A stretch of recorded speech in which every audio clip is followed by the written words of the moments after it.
perdurar en el tiempo. Bueno, ahí puse para grabar de nuevo. ¿Quiénes pueden participar de esta convocatoria? Básicamente todos los que tengan personalidad jurídica. ¿Sí? Esto es muy amplio, lo intentamos hacer lo más amplio posible. Creo que, no sé si el Chino o Enrique mencionaron que, o creo que también lo mencionó el rector, esto es una prueba, le dicen prueba piloto, en realidad no es una prueba piloto, pero sí es un primer paso para entender desde que cuando esto funcione, si esto es exitoso por un lado, para además, digamos, en la hipótesis de que sea exitoso también va a marcar un camino. Y ese camino es el que vamos a empezar a trazar para ver cuáles van a ser los caminos mejores para lograr los objetivos que nos propusimos. Entonces, esta convocatoria hoy en el inicio es muy, muy amplia, con la intención de que se puedan abarcar la mayor cantidad de proyectos posible y la mayor cantidad de personalidades jurídicas posibles.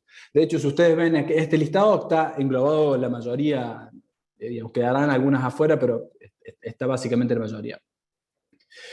Acá hay algún punto importante. Para la presentación de proyectos, y esto ya nos vamos adentrando en las cuestiones técnicas, solamente una persona jurídica puede ser responsable de un proyecto. Sí puede estar asociada a muchos proyectos, pero como responsable del proyecto es una personalidad jurídica por responsable y puede estar asociada a muchos otros proyectos. Y esto me da pie para esta placa. Lo que nosotros pusimos como criterio necesario es que los proyectos tengan como mínimo ser presentados por 2 organizaciones. Si son más, es mejor. ¿Qué es lo que tratamos de incentivar acá? Es que sea una red. A ver, lo que estamos diciendo es, tanto sea relocalizar o generar arraigo, no, es muy difícil que se logre por una entidad sola. Necesitamos lograr asociarnos junto con otros para que esto realmente haga mecha en los lugares donde se desarrollen los proyectos y realmente haya la contención y el paraguas que necesita para que en el tiempo logre la sustentabilidad que buscamos. Así que en principio es necesario que todos los actores puedan, que todos los proyectos tengan como mínimo 2 organizaciones o más. Eso por un lado. Eso también tiene relación con lo que decía recién. Y además, todos los proyectos tienen que tener la carta aval del municipio. Y esto es un poco porque también lo mencionaba recién. Imagínense que si el proyecto es relocalizar, el municipio tiene que intervenir de manera positiva, por supuesto, para que las personas que se mudan tengan una buena bienvenida, etc. Y lo mismo si el proyecto apunta a generar arraigo, generar trabajo, si el municipio se involucra, probablemente va a ser más rápido y va a salir más fácil. No obstante, desde la formalidad de la convocatoria, lo que solicitamos es una carta aval. Esto es una suerte de beneplácito del municipio diciendo, bueno, estoy enterado del proyecto y me parece que está bueno que se lleve adelante. Si además el municipio coopera con y es un actor asociado, mejor, ¿no? Digamos que pueda colaborar con sus capacidades institucionales. Como un poco mencioné ya, hay dos. La convocatoria apunta a 2 grandes efectos demográficos positivos, que es el arraigo o la relocalización. ¿Sí? Esto no es, digamos, si bien es muy parecido, no es un proyecto para generar desarrollo local como a veces desde algunas convocatorias surge o muchas veces desde el campo académico se menciona. Nosotros, los que presenten los proyectos, tienen que demostrar de alguna forma por qué es importante, cuáles son las problemáticas que hay en el lugar relacionadas al arraigo y cómo se van a solucionar. Y para posibilitar el arraigo, nosotros como condición en el proyecto tienen que generar como mínimo 15 puestos de trabajo. Digamos que los proyectos tienen que tener en sus bases la generación de 15 trabajos. Y en el relocalizar, nosotros pusimos como objetivo como mínimo 4 familias. Ahora, ¿cómo se va a lograr eso? Bueno, nosotros pusimos a disposición 2 beneficios. Por un lado, se consiguió el financiamiento con el Fonplata, que el Fonplata es un banco internacional de 23 millones de dólares, y cada proyecto puede pedir hasta 2.300.000, ¿sí? Hasta, ese es el techo. Pueden pedir menos y como menos no hay piso, ¿no? Lo que quisimos es decir, nosotros no ponemos un mínimo. Sí ponemos un requisito mínimo que es los 15 puestos de trabajo o la relocalización de 4 familias. Ese sería nuestro requisito. Pero bueno, después se puede pedir la cantidad de fondos que el proyecto requiera. Y por otro lado, yo mencioné, pero además tanto Enrique como el Chino mencionaron que se conformó un comité, se conformó un grupo de estudio que estaba conformado por ministerios. Esos ministerios, que hoy son 12 ministerios y 5 organismos descentralizados, ponen a disposición una serie y una cantidad de programas que si ustedes entran a nuestro sitio web, y de paso le pido al equipo que vaya poniendo en el chat nuestro sitio web, en ese sitio web están mencionados los programas que hoy están a disposición y que estos ministerios ponen para asociar a los proyectos. Esto es, cuando yo presento un proyecto voy a decir, necesito tanta plata y me gustaría que estos programas además se articulen con el proyecto. Esto nos parece clave. Esto por un lado. Y por otro lado, más adelante va a estar mencionado, pero estos ministerios además van a ser los que van a evaluar los proyectos. ¿Por qué lo pensamos así? Porque nosotros queremos que todas estas articulaciones participen desde el inicio para darle realmente a los proyectos una integralidad, que entendemos que atacar este problema, si no se hace de manera integral, bueno, siempre va a faltar una pata y entonces nunca va a poder lograrse de manera completa. Hasta acá llega mi presentación, le voy a pedir a Joaquín. Joaquín, ¿me escuchás? Te escucho, Emi, no sé si me escuchan. Te escuchamos bien, Joaquín, si querés. Seguí vos con las Perfecto. placas, anda avisándome, yo te las voy pasando, ¿sí? Bárbaro. Buenas a todos y todas, gracias por estar. Bueno, voy a seguir introduciendo un poco de qué van a versar, digamos, la posibilidad de proyectos a presentar. En este sentido, identificamos 4 ejes estratégicos para la presentación de proyectos en los que se van a tener que enmarcar los proyectos que presenten. Algo importante aclarar es que van a tener que elegir un solo eje estratégico por proyecto, lo que no quiere decir que los proyectos toquen más de un eje estratégico, pero sí que van a tener que elegir uno donde más se va a hacer mella, donde más van a puntualizar, digamos. Bueno, el primer eje estratégico es agricultura familiar, agroecología y bioeconomía. Tiene que ver sobre todo con el abastecimiento local, regional y también en el mercado de exportaciones de productos y materias primas que tengan que ver justamente con la agricultura familiar. También comprende la utilización de biomasa para la producción de energías renovables, los bioinsumos, bueno, diferentes cuestiones en esa línea. El segundo eje de actividades relacionadas al cuidado del bienestar tiene que ver con actividades justamente, como bien dice el título, que generen bienestar, tanto físico como emocional, a las comunidades. Pueden ser desde construcción de espacios de cuidado, construcción de jardines comunitarios, la apuesta por el deporte barrial, proyectos que tengan que ver con la salud integral, con la salud comunitaria, bueno, en esa línea. El tercer eje, que es cadenas de valor y regionales o microrregionales, tiene que ver con reforzar eslabones productivos en tipos de industrias que no tengan que ver con la agricultura familiar, digamos. En industrias, bueno, en otros tipos de industrias donde se pueda reforzar, donde se pueda agregar más valor a un producto que se está produciendo, digamos. Tanto sea con actividades logísticas, con la incorporación de mayor tecnología al proceso productivo, bueno, en esa línea. El cuarto y último de los ejes estratégicos son las industrias del conocimiento, el teletrabajo y la conectividad. Bueno, tiene que ver justamente con industrias que tienen un gran contenido de tecnología, con el desarrollo de software, con la incorporación de tecnología, digamos, a procesos productivos también, tiene que ver con la infraestructura en telecomunicaciones. Bueno, también ahí anda pasando de mí si querés. Esos son los 4 ejes estratégicos, como bien decía, tienen que elegir enmarcarse en un solo eje estratégico, más allá de que un proyecto pueda tocar más de uno. Acá aparece el comité ejecutivo, que como bien ya había señalado Emiliano, es un comité que lo conforman diferentes organismos del gobierno nacional, como la Jefatura de Gabinete de Ministros, la Secretaría de Asuntos Estratégicos, 12 ministerios y 5 organismos descentralizados. ¿Y cuál va a ser la función del comité ejecutivo? Que esto va a tener que ver también con cuáles son las etapas de la convocatoria.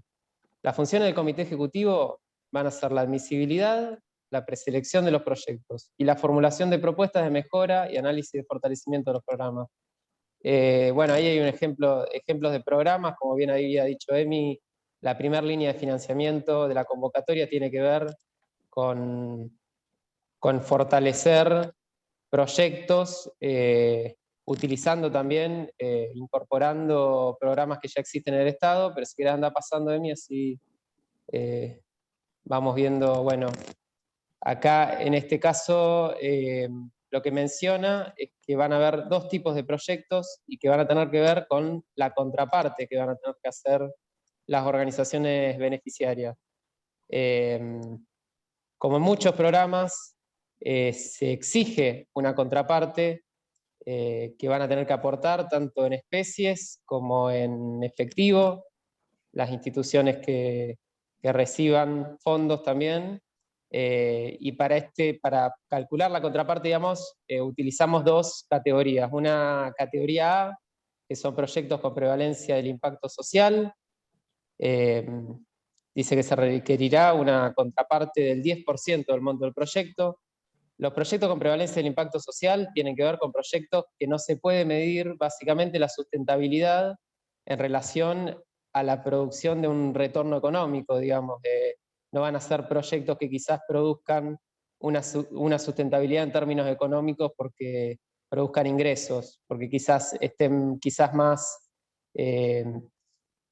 más encuadrados, por ejemplo, en el eje de actividades del cuidado, para que nos entendamos, como puede ser quizás un jardín comunitario, que se vaya apoyando y que la sustentabilidad del proyecto se genere a través de, por ejemplo, alianzas con gobiernos provinciales, con gobiernos locales, que puedan financiar y que puedan darle sustentabilidad al proyecto, que es importante, digamos, las 2 categorías de proyecto, pero en este caso la sustentabilidad no se va a medir en términos de que produzcan dinero, sino que se puedan sustentar, bueno, por ejemplo, con donaciones, por ejemplo, con programas, por ejemplo, con convenios que tengan con municipios, con provincias, etc.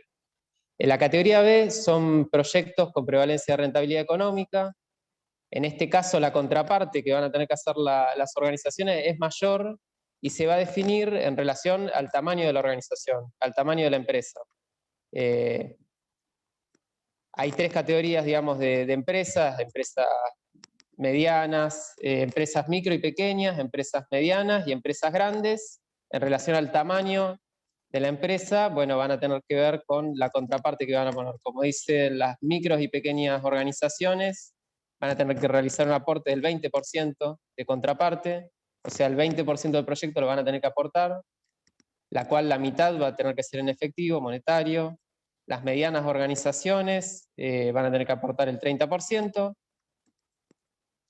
y las grandes organizaciones van a tener que aportar el 40%, un 40% de contraparte del proyecto. Digamos, esto a grandes rasgos. Después, si quieren, lo profundizamos más. Los proyectos van a dividirse en regiones. Dividimos en regiones porque queremos que sea una convocatoria federal, que tenga cierto equilibrio también en las diferentes regiones. El criterio es que se debería elegir por lo menos un proyecto por cada región como piso, como mínimo, y de ahí, bueno, iremos, el comité ejecutivo, el jurado también intentará generar cierto equilibrio entre las regiones, claramente dependiendo de que los proyectos sean sustentables, de que los proyectos cumplan la admisibilidad, digamos, no se va a, siempre teniendo como piso que cumplan los criterios, pero se va a intentar, digamos, generar cierto equilibrio también nacional en relación a las regiones y a los proyectos que se elijan. Bueno, como decíamos, habíamos dicho que había un comité ejecutivo, ahora decimos también que hay un jurado. El jurado, como dice ahí, está conformado por personas de reconocido prestigio social, profesional y académico, que provienen de diferentes ámbitos y sectores, sectores muy heterogéneos entre sí, pero son personas que tienen mucha trayectoria y que tienen mucho reconocimiento.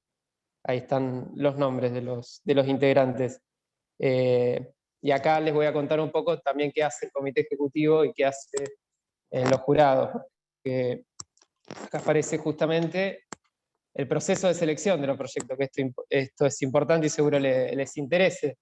Como bien dice ahí, el 7 de junio se abren las inscripciones. Las inscripciones se van a realizar en una plataforma que es de trámites a distancia, es una plataforma que utiliza el gobierno nacional, quizás ustedes la han usado para hacer de los más diversos trámites, porque todos los trámites a nivel nacional se están canalizando en esa plataforma de presentación de trámites digitales. La presentación, las inscripciones comienzan el 7 de junio, se abren para comenzar a inscribirse el 7 de junio en esta plataforma TAD. Lo que se pide en esta primera instancia, que es la instancia de preselección de proyectos, los preproyectos, la presentación de preproyectos, es justamente presentar una idea perfil del proyecto. Va a ser un formulario simplificado, en el cual se va a pedir lo que se llama comúnmente, digamos, un preproyecto. Después del 8 de julio cierran las inscripciones y comienza una etapa de admisión, que acá entra en juego, digamos, el comité ejecutivo y las universidades que acompañan el proyecto, que van a seleccionar, van a admitir como máximo a 100 proyectos. Como máximo van a elegir a 100 proyectos, van a admitir a 100 proyectos que cumplan, como bien dice ahí, los objetivos y los criterios de admisibilidad de la convocatoria, digamos. Después de eso, se les va a pedir a los proyectos que cumplan, que pasen esta etapa de admisión, que se los admitan, que presenten un proyecto. Como decíamos, lo que habían presentado era un preproyecto, ahora se va a pedir que se formule un proyecto más armado, más profundizado, digamos, en relación a lo que se va a hacer, digamos, y que se lo presenten. Cuando lo presentan, entra en juego nuevamente el comité ejecutivo de las universidades, que van a elegir, van a hacer una preselección de 50 proyectos, y esta preselección va a tener que ver con la evaluación, como bien dice ahí, del impacto económico, social, ambiental y la perspectiva de género. Esto lo pueden encontrar profundizado en el documento base de condiciones, donde detalla los puntos, digamos, que se van a tomar más en cuenta en esta etapa de preselección. También ahí en esta etapa, cuando se haga la preselección, se les va a pedir nueva documentación, se les va quizás a hacer una devolución de los proyectos, donde ahí van a entrar en juego las universidades y el comité ejecutivo, que bueno, que va con su ojo también van a poder hacer observaciones y van a poder pedir que se profundice, digamos, en determinados aspectos de los proyectos. Y después, la última etapa, entra aquí el jurado, que ya lo habíamos presentado antes, que va a ser la etapa de selección. La etapa de selección. Con estos 50 proyectos que se preseleccionaron, el jurado va a evaluarlos y va a elegir los proyectos que van a recibir aportes no reembolsables y los proyectos que van a recibir programas del Estado, que son, como decía Emiliano, las dos líneas de financiamiento y de acompañamiento que tiene esta convocatoria.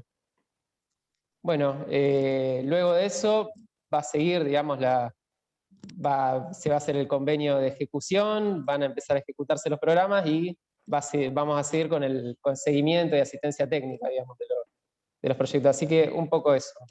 Gracias, Emi. Espero que se haya entendido bien. Y bueno, te doy la palabra, Emi. Te paso la palabra. Gracias, Joaco. Bueno, a ver, yo hago algunas aclaraciones más, pero díganos si fuimos claros o no. Ahí estaba nuestro mail, que es desarrolloarmónico@argentina.gov.ar. Cualquier consulta. En general, las consultas vienen después que agarran las bases y condiciones y se empieza a hilar fino. nosotros hacemos un gran pantallazo del tema porque, bueno, tiene, digamos, si bien es simple, tiene su complejidad. Yo me gustaría, para terminar, y tomamos algunas preguntas, si quieren ir poniendo algunas preguntas en el chat, las vamos a ir contestando. Lo que nosotros apuntamos es que los proyectos sean sustentables. Esto es que todos tienen que tener la sustentabilidad a partir de la explotación del negocio de lo que estén llevando adelante. En la categoría de la tipología A, la diferencia es que el ingreso podría estar dado por, como dijo Joaquín, convenios con instituciones públicas o donaciones, y, bueno, y así demostrar que lo que se esté dando, sea un servicio o un bien, puede darse continuidad. Para esa tipología van a estar destinados el 30% del fondo total. Del crédito total, solamente el 30% va a ir a la tipología A. Esto no es menor porque quiere decir que va a haber menos proyectos pueden entrar en esa tipología, digamos. Entonces, digo para que se tengan en cuenta. En cambio, la tipología B, en donde ya sí la explotación del negocio tiene que demostrar la sustentabilidad, tiene que decir, mira, esto que vamos a hacer va a perdurar de 5, 10, 15, 20 años, tiene que demostrar que realmente digamos, que tiene todos los números dados, para decirlo de alguna forma, para darle perdurabilidad al negocio y darle sustentabilidad, porque si no, lo que estamos haciendo es generar que una población se mude o que chicos tengan trabajo por 2 o 3 años, o la población que sea, y después se termine, y que es justamente lo que queremos evitar. Esto me parece bien aclararlo porque me parece que tienen que tenerlo en cuenta a la hora de pensar los proyectos. Bueno, esta es nuestra presentación. Nosotros, como siempre les trato de decir, es muy importante que nos ayuden a difundir, es clave que hay muchas instituciones en sus diferentes provincias, regiones, localidades, en donde podrían estar en condiciones. Es clave que se articulen con otros actores. Algunas preguntas que nos hacen es, bueno, pero 15 puestos de trabajo es mucho. Nosotros recalcamos esto, recuerden que hay como máximo 2.3 millones de dólares, y además creo que hay que hacer un esfuerzo, tratar de articularse con otros para lograr esos objetivos. Y esa articulación es lo que va a terminar dando el arraigo que necesita que perdure en el tiempo, el arraigo en las localidades. Yo no sé si hay preguntas, yo voy a tratar de ir leyéndola, o le voy pidiendo al equipo que me las vaya pasando. Bueno, acá tengo una pregunta. No me queda claro la diferencia entre ANR y programa del Estado. A ver, lo explico de nuevo. Lo que hay que presentar al principio es un perfil de interés. Lo que digamos, es un preproyecto o idea proyecto. No es el proyecto completo. Eso se inicia el lunes y hay tiempo hasta el 8 de julio para presentar por medio de la plataforma TAD. Ese perfil de proyecto, nosotros pusimos un límite de 100. Si llega a menos de 100, le vamos a pedir que a todos los proyectos, si pasan los criterios de admisibilidad, se presenten a proyectos. Si hay más de 100, bueno, hay un proceso de selección hasta quedar con 100. A esos 100 preproyectos, perfil de proyectos, se les pide que se transformen, que lo transformen y que lo completen como proyecto. ¿Sí? A solamente 100. Esto es porque la diferencia entre un perfil de proyecto y proyecto implica también trabajar bien los números, bueno, una serie de cosas que por ahí en un perfil de proyecto lo tienen que determinar a grandes rasgos, bien argumentado, pero no ya pidiéndole a tal persona que me diga cuánto me sale la maquinaria, sino sabiendo el precio, estimándolo, pero digo, es un esfuerzo menor que el proyecto. Ya el proyecto sí va a implicar armar todo lo otro. De esos 100 que vienen, que se transforman en proyectos, se va a elegir 50. La intención, como dijo Enríquez, desde perfil de proyecto hasta que llega a 50 proyectos, se hace un banco de proyectos. De esos bancos de proyectos lo va a ir revisando el comité. El comité en realidad son los ministerios y los organismos del Estado. Entonces eso va a dar un panorama, ¿sí? Y de ahí vamos a empezar a trabajar hasta los que llegaron a 50 para atrás, a todos esos perfiles de proyecto y proyectos, ver cómo se puede ayudarlos, ¿sí? Y transformarlos y colaborar desde los diferentes ministerios con programas para que se hagan realidad. Y además de esos 50 proyectos que llegan al final, llegan al jurado. El jurado de esos 50 proyectos va a determinar quiénes reciben ANR y quiénes no. No obstante, la idea es que de esos 50 en su totalidad reciban o puedan acoplarse, asociarse a los programas del Estado. Entonces, de los 50 van a tener programa del Estado, pero no todos de los 50 van a recibir ANR.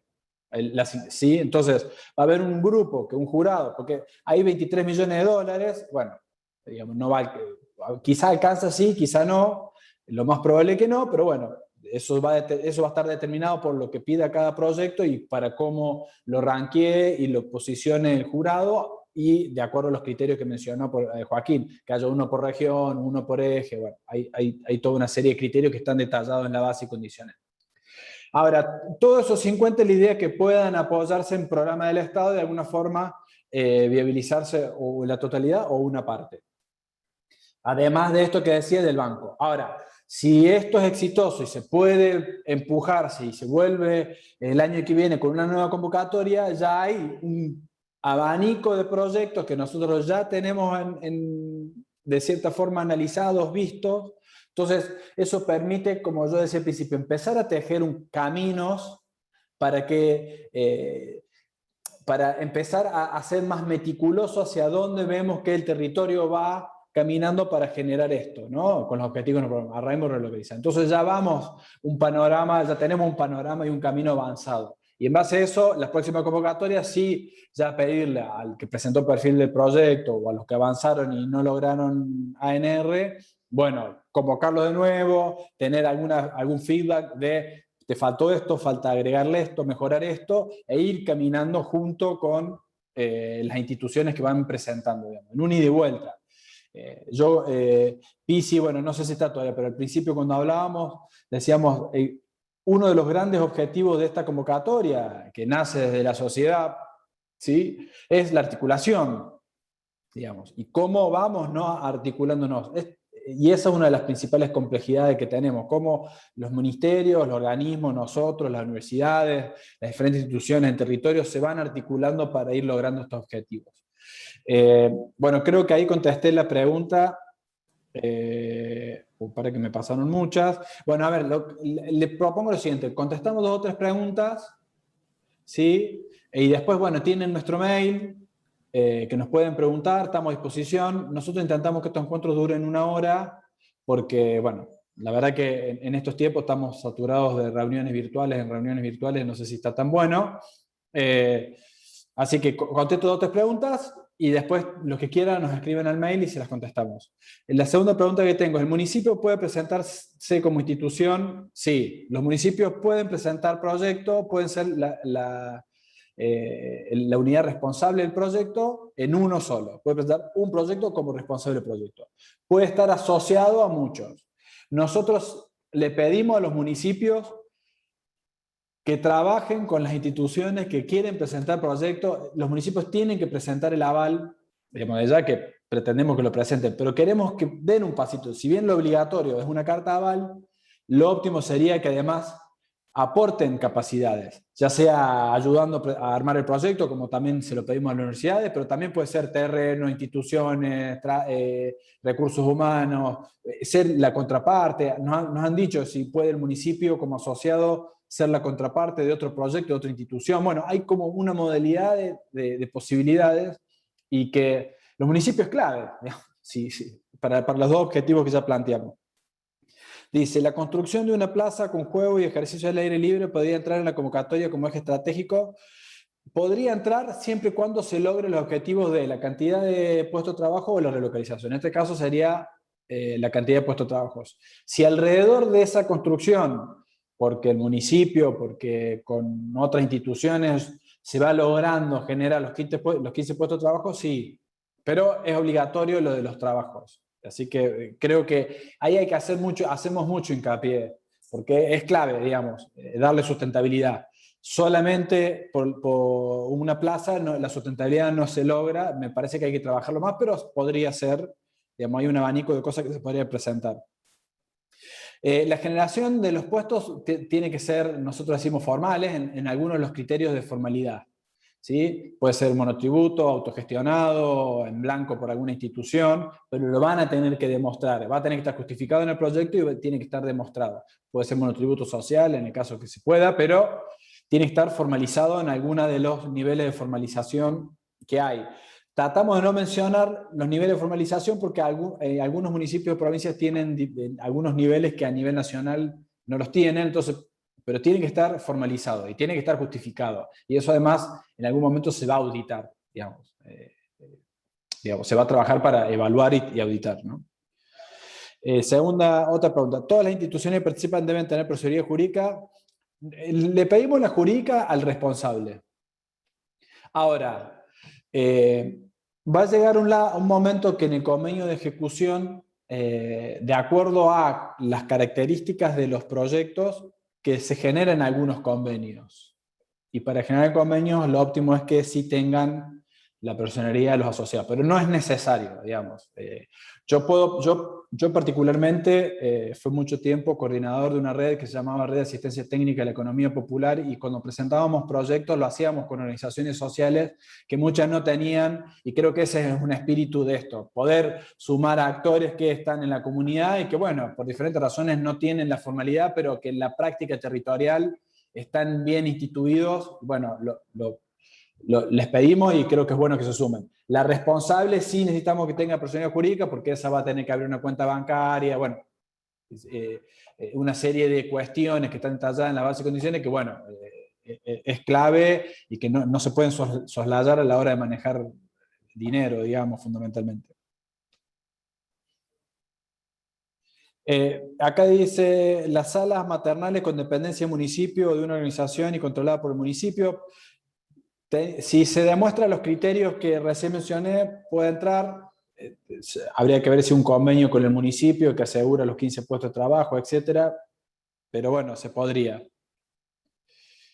Dice, ¿por qué separan y aclaran que el eje de cadena de valor excluye agricultura? Porque hay un eje que es agricultura familiar y entendemos que, bueno, digamos, los proyectos pueden estar en varios ejes. Lo que le decimos que para la convocatoria van a tener que elegir uno primario y va a salir uno, digamos. Ustedes van a tener que elegir, cuando se presenten para presentar proyectos por TAD, van a tener que elegir uno. Ahora, en la justificación pueden decir, además, nuestro proyecto tiene relación o toca o con el de cadena de valor. Ahora, excluimos de cadena de valor el de agricultura familiar porque ya hay un eje que toca eso, entonces para que quede aclarado simplemente. Ahora, si el de cadena de valor es la producción de un alimento y digamos que tiene ciertas características de industrializada, bueno, entraría como cadena de valor y no como producción de agricultura familiar. Ahora, si yo tengo una producción de agricultura familiar y voy a hacer... tengo los tomates, para decir algo, una plantación de tomate, o X cantidad de productores tienen tomate y vamos a hacer una planta para la salsa, para diferentes productos, entraría ya como agricultura familiar y no como cadena de valor. Bueno, ahí hay un gris que lo tiene, digamos que indudablemente que siempre va a haber un gris y nos ponemos finito, es cadena o agricultura, pero bueno, van a tener que elegir uno primario en principio e intentamos separarlo, pero bueno, digamos, en el fondo, digamos, lo van a tener que determinar ustedes, digamos. Simplemente por eso. Y acá sigue, a ver, proceso de tiempo.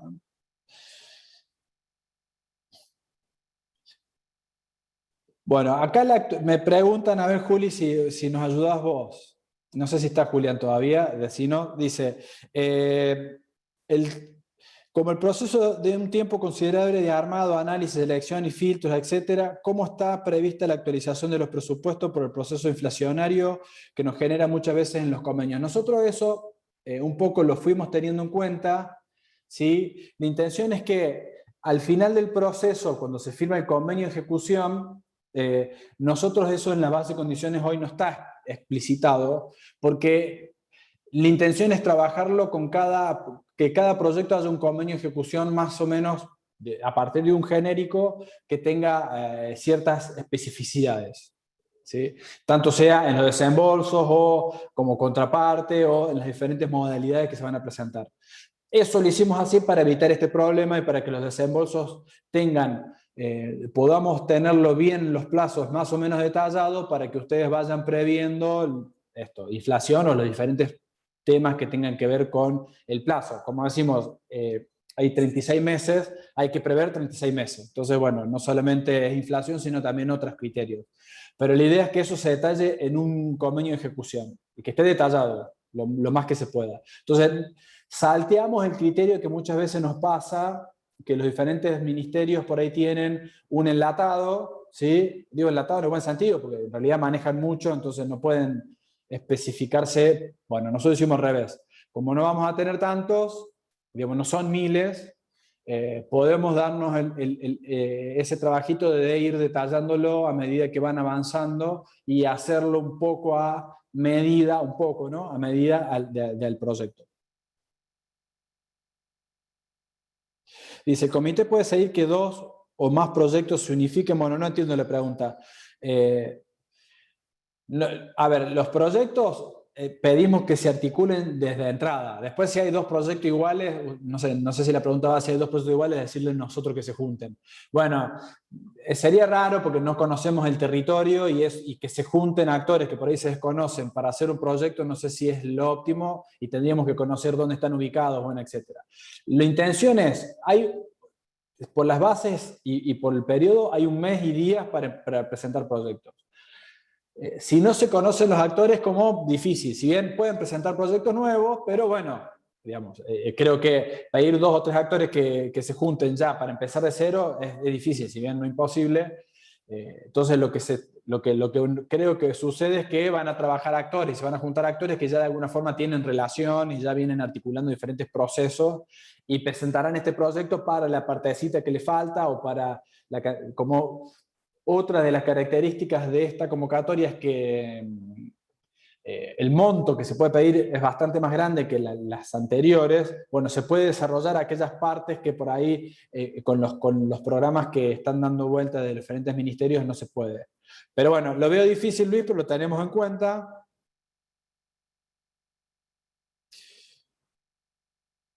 Dice, el eje cadena de valor, ¿hacia qué tamaño de emprendimiento está definido? No hay. En ningún eje hay definido tamaño. Los criterios es lo que decimos, no definimos tamaño, no definimos el monto mínimo, solo un monto máximo. El tamaño, o en realidad la condición está definida por los 15 puestos de trabajo y la relocalización de 4 familias. Así que en base a eso, el INTA como INTA no puede presentar proyectos porque es parte del comité ejecutivo. Sí, el INTA es uno de los evaluadores. No obstante, INTA como responsable de INTA, digamos, ¿no? Después, como asociado, indudablemente, así como universidades, pretendemos que participe y que sean parte, porque además, al igual que las universidades, el INTA tiene un trabajo territorial importante, conoce el territorio y además tiene conocimientos técnicos que esperamos que puedan sumarse a los proyectos. Pero no puede como responsable, como INTA general. Yo sé que después el INTA o los trabajadores del INTA tienen cooperativas, fundaciones, bueno, pero eso ya es otra cosa. Pero INTA como INTA, desde sus capacidades institucionales, es también parte del comité, así que podría acompañar proyectos, pero no ser responsable. Bueno, creo que hemos contestado muchas preguntas.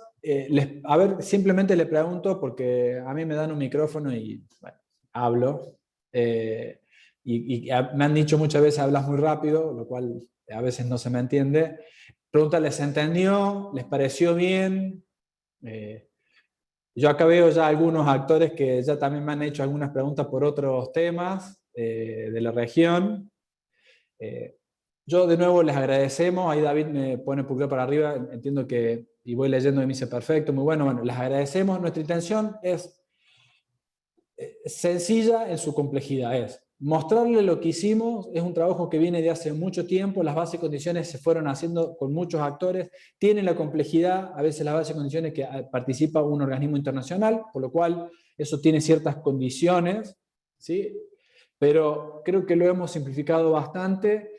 La idea primaria es fortalecer el interior o mejorar la relación de equilibrio territorial, y esa es la complejidad que tenemos en realidad. Digamos, la idea es simple, la complejidad que tiene detrás es lograr el objetivo.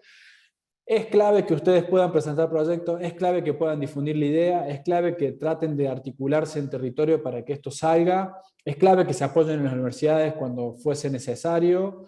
las universidades son un actor técnico importante, en la medida en que las universidades y las instituciones de la sociedad, sean empresas o sin fines de lucro, se articulan, todo sale mejor. Yo soy un gran convencido de eso. Eso lo digo a modo título personal, pero vengo trabajando mucho con universidades y eso. Claro, universidades también menciono INTA-INTI, que también ellos son instituciones que hay que apoyarse mucho. Y bueno, les pedimos que se presenten, si esto fue claro. Les agradecemos que nos escuchen. Tienen nuestro mail, lo repito, es desarrolloarmónico@argentina.gov.ar. Nos mandan, estamos a disposición. Acá está el equipo, que Joaquín, Agustín, creo que aparece Lula por ahí, y Pablo. También está, bueno, Julián, que es el área de la DIPROCE, como mencionamos, el área que también nos va a ayudar. Si bien nosotros internamente estamos trabajando mucho, es el área que además va a hacer todo el proceso de desembolso de los recursos y trabajar con las instituciones desde la parte fiduciaria. Así que bueno, ellos también son clave. Hemos armado un equipo grande para que esto salga para adelante. Ahora, como dice muchas veces el chino, la pelota la tienen ustedes. Gratamente se la tratamos de dejar al pie, más allá que por ahí nos sale algún tiro que se va al córner, pero bueno, intentamos que vaya al pie. Bueno, ahora depende de ustedes que podamos generar buenos proyectos y que los acompañemos, ya sea para hacer una buena base de esto que decía, una buena base y conjunto de proyectos para posterior, y los que salgan ahora ganadores puedan tener el éxito suficiente para decir, bueno, mirá, esto funciona y necesitamos más. Así que, bueno, muy agradecidos. Yo no sé si, bueno, te veo, David, a vos. Gracias por todo. Estamos en contacto. Muchas gracias por escucharnos. Gracias, Emiliano. Chao. Un abrazo a Chao, todos. chao. Muchas Dale, gracias. gracias. Hasta luego. Gracias. Saludos. Gracias. Gracias. Nos vemos. Gracias, que tengan buen día, muy amables. Gracias. Buen día. Muchas gracias. Hasta pronto. Muchas gracias. Hasta luego. Buenos días.